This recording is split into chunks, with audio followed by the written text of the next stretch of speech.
বিশ্বকাপ শেষ করে দেশে ফিরেছে বাংলাদেশ ক্রিকেট দল। শুক্রবার সকালে হযরত শাহজালাল আন্তর্জাতিক বিমানবন্দরে দল পৌঁছার পর সহ অধিনায়ক তাসকিন আহমেদ টি-20 বিশ্বকাপে বাংলাদেশের প্রাপ্তি ও অপ্রাপ্তি নিয়ে সাংবাদিকদের প্রশ্নের উত্তর দেন। অভিজ্ঞ ক্রিকেটারদের নিয়ে টি-20 বিশ্বকাপে গেলেও প্রত্যাশিত সুফল পায়নি বাংলাদেশ। যেটুকু সফলতা সেটি তরুণ ও অনভিজ্ঞ ক্রিকেটার বিশেষ করে বোলারদের কাছ থেকে এসেছে। সব মিলিয়ে মিশন ব্যর্থ হয়েছে টাইগারদের। সহ অধিনায়ক তাসকিন আহমেদ দলের বিশ্বকাপ পারফরম্যান্স নিয়ে কথা বলতে গিয়ে বারবার আফগানিস্তানের বিপক্ষে সুপার 8 পর্বের শেষ ম্যাচের প্রসঙ্গ টানেন। দুই সিনিয়র ক্রিকেটার সাকিব ও মাহমুদুল্লাহ অফ ফর্মে থাকা দলের বাজে পারফরম্যান্সে প্রভাব ফেলেছে বলেই মনে করেন এই অভিজ্ঞ পেসার।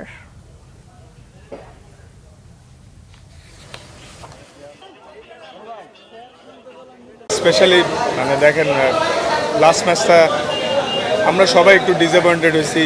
আমরা জেতার চেষ্টাই করেছিলাম প্রথমে 12 ওভারের মধ্যে, পরে যখন আমরা বুঝতে পারলাম 12 ওভার আসলে চেস করা পসিবল না, তখন নর্মালি ট্রাই করছিল সবাই, তাও জিততে পারিনি।